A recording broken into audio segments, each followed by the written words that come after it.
The galaxy watched in terror as humanity abandoned the table, Elena concluded. They feared chaos would follow.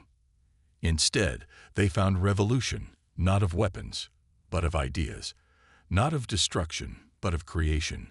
We have built a better table, and we've only just begun. As applause filled the chamber, expressed in the unique ways of 47 different species, Elena thought back to that moment 1 year ago when she had placed her badge on the assembly platform. She had known it was a turning point, but even she hadn't imagined how complete the transformation would be. The galaxy had watched in terror as humanity abandoned the table. Now they watched in wonder as humanity built a better one, where everyone sat as equals. On the diplomatic vessel Horizon, Elena stripped off her formal uniform and changed into her standard admiral's attire. Her aide, Jackson, was coordinating communications. "They're demanding you return to the chamber," he reported. "The Mavorians are threatening to deploy their fleet to Earth as a peacekeeping measure." Elena nodded calmly. "Exactly as we expected. Send the signal." Jackson hesitated, his hand hovering over the communications panel. "Once I send this, there's no going back." "There was no going back the moment I dropped my badge, Commander. Send it." With a deep breath, Jackson transmitted a simple message. "Bastion protocol active. Authorization raise Alpha 79. Throughout human space, across Earth, Mars, the moons of Jupiter and Saturn, and 6 colony worlds, hidden facilities hummed to life. Defense grids that had never appeared on any report to the assembly powered up. Shipyards concealed beneath the surfaces of moons and asteroids opened their doors." "How long until the assembly realizes what we've done?" Jackson asked. "They'll send observers first," Elena replied. "Standard protocol would be a small diplomatic fleet to show disapproval, then escalating pressure. I give it 2 days before they discover our first layer of surprises." Jackson's tablet chimed with an incoming message. His eyes widened as he read it. "It seems they're not following standard protocol. The Mavorian defense fleet is mobilizing now. 6 dreadnoughts, at least 20 cruisers." Elena's expression didn't change. "They're scared." "Good. That means they suspect we wouldn't have done this without preparation." She turned to the communications officer. "Contact Admiral Chen. Tell him to deploy the Jupiter fleet." On Centaurus Prime, the assembly chamber had devolved into factions. The elder species were calling for immediate military action against Earth. An example had to be made of any species that dared to challenge assembly authority. The younger species watched nervously, wondering if humanity knew something they didn't. Ambassador Krell addressed the chamber.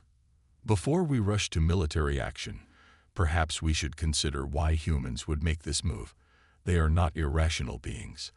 They are primitive and emotional," Zextal countered. "They chafe at the guidance of their betters, nothing more." A junior aide rushed into the chamber, approaching Zextal with obvious trepidation. After a brief whispered exchange, the High Chancellor's color shifted to a deep purple, a sign of shock in Mavorian physiology. "What is it?" demanded the Tellarite ambassador. Zextal's voice was unsteady. "Our intelligence services report unusual activity in the Sol system. Energy signatures unlike anything we've seen before, and our long-range scanners have detected structures." "What kind of structures?" Krell asked. "Military installations, hundreds of them, hidden throughout their system, and ships, far more than they've ever reported." A stunned silence fell over the chamber. "That's impossible," the Tellarite ambassador insisted. "We've monitored their shipbuilding capacity for decades." "Apparently," Krell said dryly, "we haven't." The Mavorian fleet emerged from wormhole transit at the edge of the Sol system. Admiral Vexcor, cousin to the High Chancellor, commanded from the flagship Invincible. Their mission was simple: demonstrate overwhelming force, demand humanity's return to the assembly, and apply sanctions if they refused. "No human vessels detected on approach," his sensor officer reported. "Their defense grid appears minimal." Vexcor chittered in amusement. "As expected, they've bluffed and will soon fold. Set course for their homeworld." As the fleet accelerated toward Earth, a strange phenomenon occurred. Dozens of small objects detached from nearby asteroids, objects that had registered as simple mineral formations until that moment. They moved with incredible speed, surrounding the Mavorian fleet in a perfect sphere formation. "What are those?" VexCorp demanded. "Why didn't we detect them earlier?" Before his officers could respond, all power on the Invincible went dead. Emergency lighting cast an eerie glow over the bridge. Throughout the fleet, ship after ship reported the same total systems failure. A communication broke through on the emergency channel. A human face appeared on the main screen. An older man with dark skin and calm eyes. "This is Admiral Marcus Chen of the Earth Defense Force. Your vessels have been temporarily disabled by our suppression field technology. This is not an attack, merely a demonstration." VexCorp's mandibles clicked furiously. "This is an act of war. Restore power to my ships immediately." "Power will be restored in exactly 1 hour," Chen replied evenly. "During that time, I invite you to observe." The view screen changed to show Earth orbit, where there had been only a handful of visible stations and defense platforms before. Now hundreds of installations had somehow become visible. A massive fleet of warships, at least as large as the entire Mavorian Navy, hung in perfect formation. "For 70 years, we built in secret," Chen explained. "While you restricted what we could construct openly, we developed technologies you never imagined we could, including perfect sensor camouflage. Every ship you see has existed for at least a decade. Every weapon has been tested and proven." The image shifted to show massive cannons emerging from the lunar surface. "We could destroy your fleet right now," Chen continued. "Instead, we're sending you home with a message. Humanity is not your subordinate. We are not your resource. We are not your children to be scolded and controlled." The screen returned to Chen's face. "When power returns to your vessels, you will leave our system immediately. Any future military approach will be considered a declaration of war, and we will respond accordingly." The transmission ended, leaving the Mavorian fleet floating powerless, surrounded by weapons they couldn't fight and technology they couldn't understand. The news spread across the galaxy like wildfire. Humanity had not only withdrawn from the assembly, but revealed military capabilities that rivaled those of species 10 times their age. The assembly called an emergency session, but no one knew quite what to do. "They deceived us for decades," Zextal insisted. "This proves humans cannot be trusted." Or, countered Krell, "It proves that we gave them no choice but to deceive us. We restricted their growth at every turn. We exploited their resources while limiting their development. What would your species have done under similar circumstances?" The assembly chambers buzzed with nervous energy. If humans had hidden this much for so long, what else might they be capable of? The answer came 3 days later when human ships appeared simultaneously at 27 different assembly worlds. They didn't attack. They simply appeared, demonstrated their ability to bypass all detection systems, and delivered the same message. Humanity extends an invitation to all species who wish to establish direct, equal diplomatic and trade relations. We offer technology, resources, and partnership without the restrictions of assembly protocols. We ask only for mutual respect and fair exchange. On 7 worlds, mostly younger species who had experienced similar treatment from the assembly, the offers were immediately accepted. On others, governing bodies fell into heated debate. The galaxy that had existed in relative stability for thousands of years was suddenly in tumult, and humanity was just getting started. The Mavorians, humiliated by their fleet's powerless return, demanded immediate military action from the full assembly forces. But as preparations began, something unexpected happened. The stable wormholes that the Mavorians controlled, their source of power and wealth, suddenly destabilized. Not catastrophically, but enough to make them unusable. "What have you done?" Zextal demanded when he established emergency communications with Admiral Reyes. Alina's expression remained neutral. "We've done nothing to your wormholes, Chancellor. We've simply activated our own." The image pulled back to show a massive ring structure in Earth orbit. Energy swirled within it, forming a perfectly stable portal.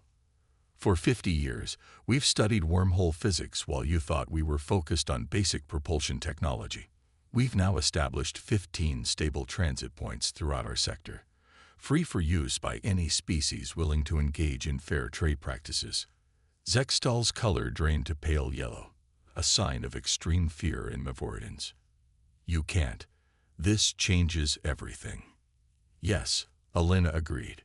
It does. The Assembly controlled us through restricted access to travel and technology. That control ends today. As the first month of humanity's independence came to a close, the galaxy watched in a mixture of terror and fascination. The species that had been dismissively seated in the back of the assembly hall had revealed itself to be a sleeping giant, one with technologies that challenged the very foundations of the galactic order. More importantly, they were sharing those technologies with anyone who would deal with them fairly. Already, 7 species had formally withdrawn from the assembly to join what was being called the Earth Accord, a loose alliance based on principles of equality and mutual benefit. In the assembly chamber, now noticeably emptier, Zextal faced the harsh reality of declining authority. The Mavorian economy was in freefall without control of their wormhole tax revenue. 3 other elder species were demanding emergency measures to contain the human infection. Ambassador Krell, however, surprised everyone by announcing that the Vega Alliance would also be withdrawing from the assembly to join the Earth Accord. The old ways are ending, he told the shocked chamber. We can evolve, or we can perish in our pride. As Krell left the chamber, removing his badge as Alina had done 1 month earlier, he smiled to himself. Perhaps humans had been right all along. Sometimes you had to abandon the table to build a better one. The New Order.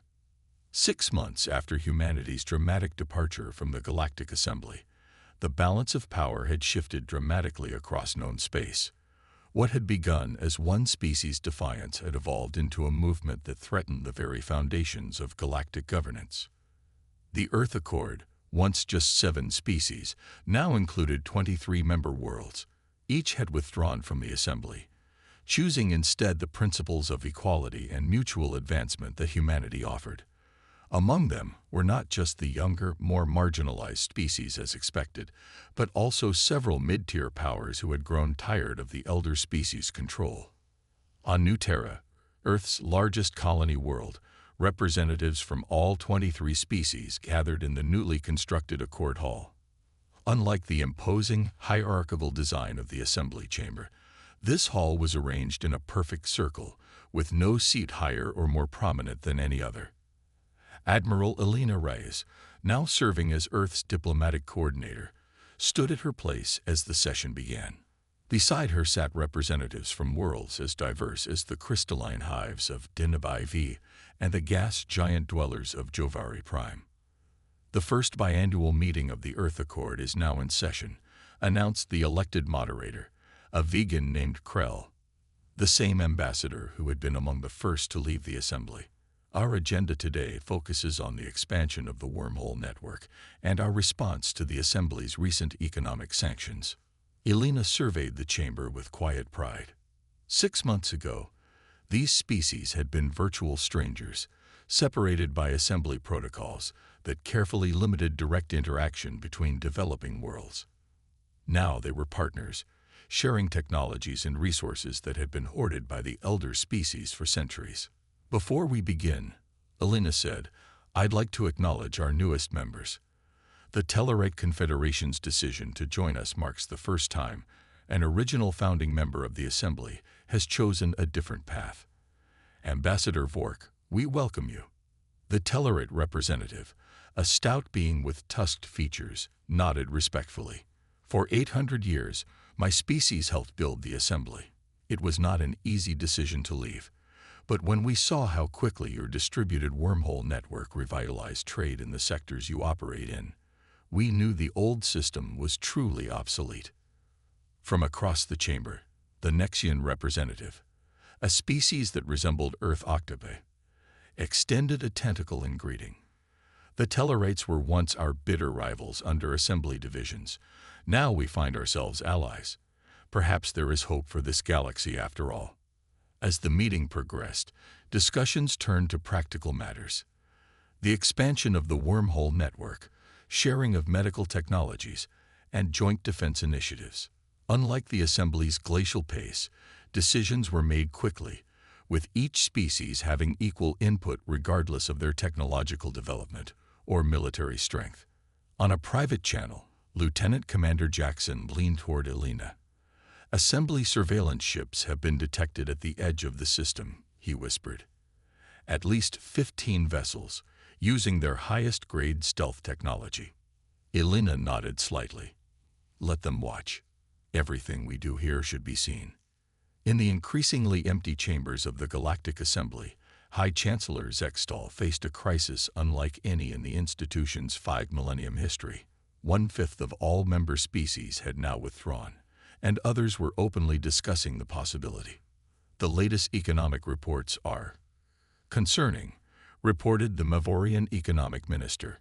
Trade through assembly-controlled routes has decreased by 37%.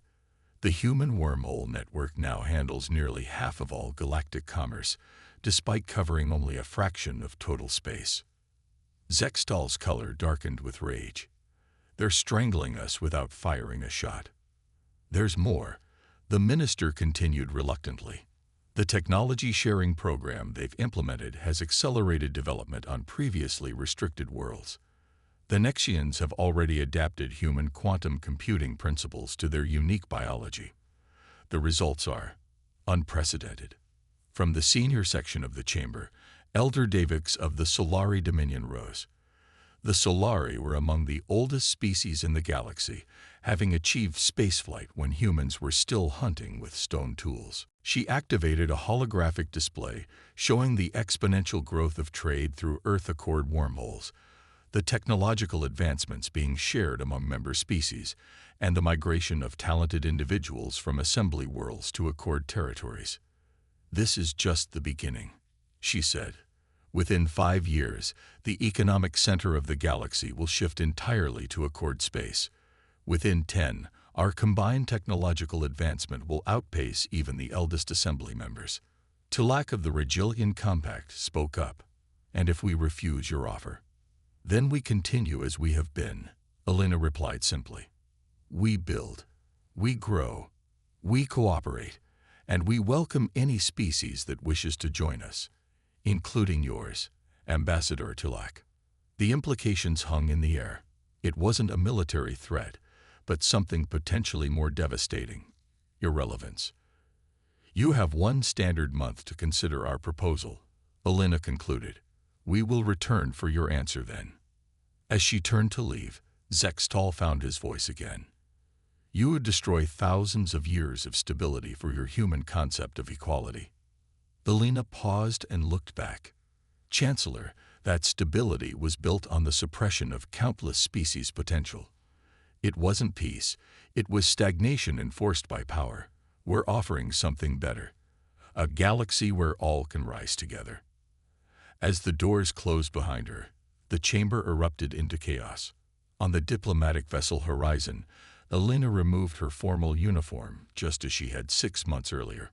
This time, however, her expression was lighter, almost satisfied. "Do you think they'll accept?" Jackson asked. "Some will, some won't," she replied. The Regilians seemed receptive. The Solari and Mavorians will fight it to the bitter end. The rest will calculate their best interests. And if they choose military action, Elena's expression grew serious. "Then we demonstrate why that would be a mistake, but I don't think it will come to that. Most of them are pragmatists at heart. They'll see which way the wind is blowing." A communication alert sounded, and Jackson checked the incoming message. His eyes widened in surprise. "It's from Tilak of the Regilian Compact," he reported. "Unofficial channel. He's requesting a private meeting to discuss the Regilians potentially joining the Accord before the Assembly vote." Elena smiled. "Sooner than I expected. Set it up." Over the next 3 weeks, a steady stream of representatives made similar requests.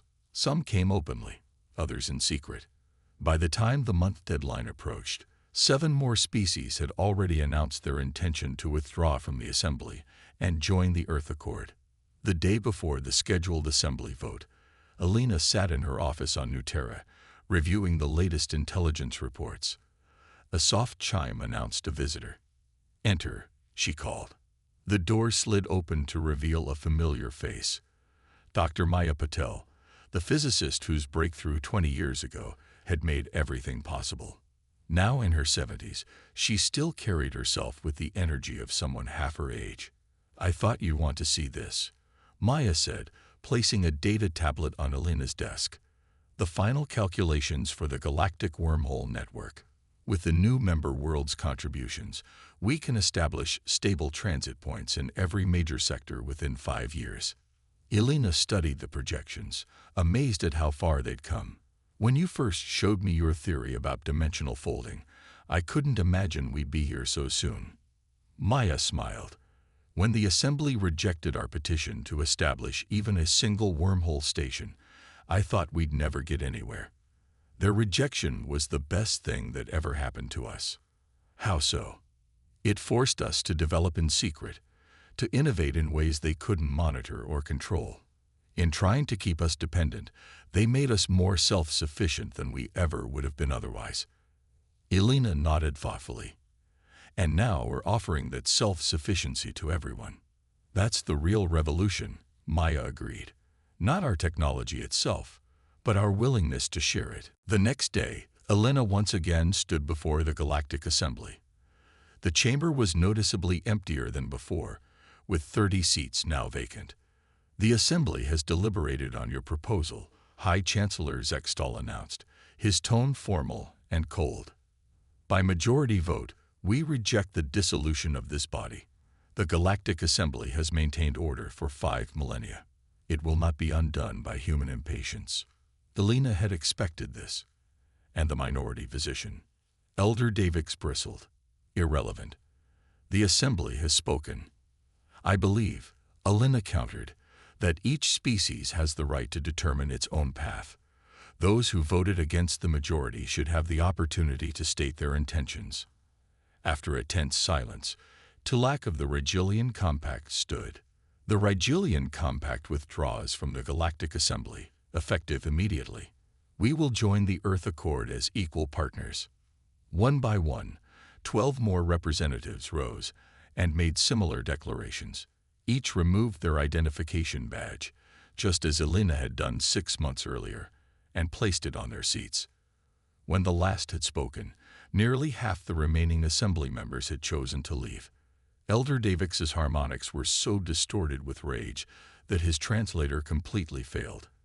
Zextal managed to maintain his composure, though his color betrayed his shock. "You have torn apart the oldest institution in known space," he said to Alina.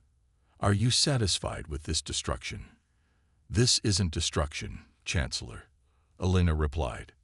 "It's evolution, and it was always inevitable.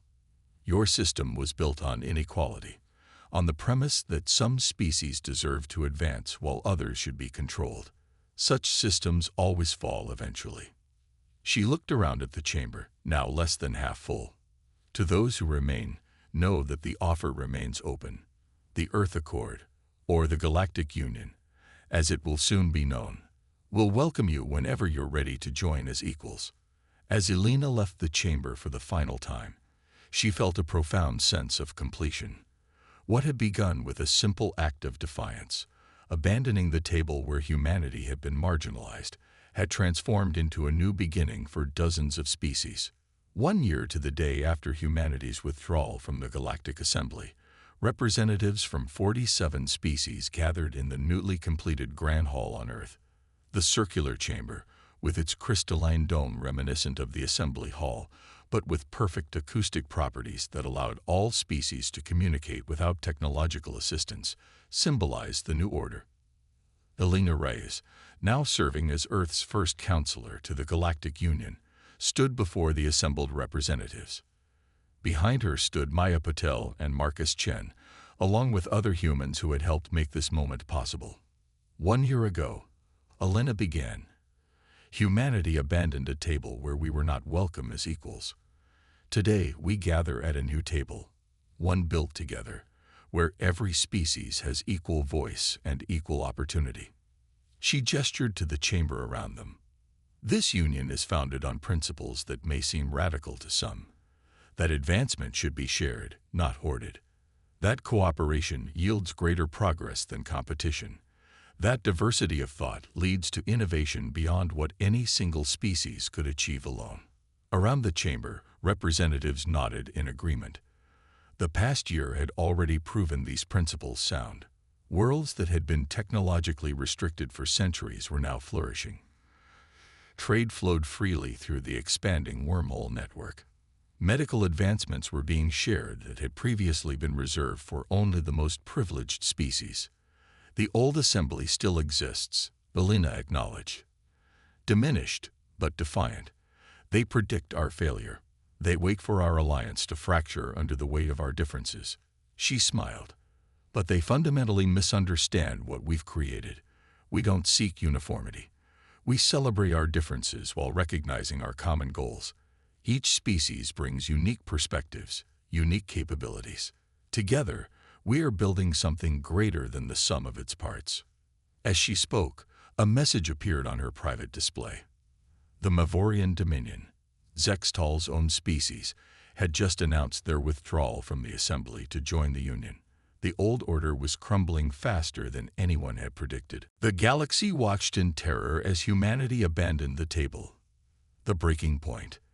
The Galactic Assembly Hall on Centaurus Prime was the most magnificent structure in known space. Its crystalline dome captured the light of 3 different stars, casting rainbow patterns across the massive circular chamber. 217 species had representatives seated in tiered sections, each according to their status and tenure in the assembly. Humanity's section was in the far back, barely visible from the central speaking platform. Admiral Elena Reyes stood at the entrance to the chamber, straightening her formal uniform. After 15 years representing Earth in this glorified debate club, she had grown accustomed to being treated as little more than a curiosity.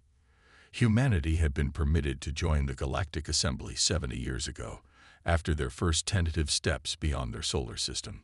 They're ready for the vote, Admiral, her aide, Lieutenant Commander Jackson, whispered. You should take your seat.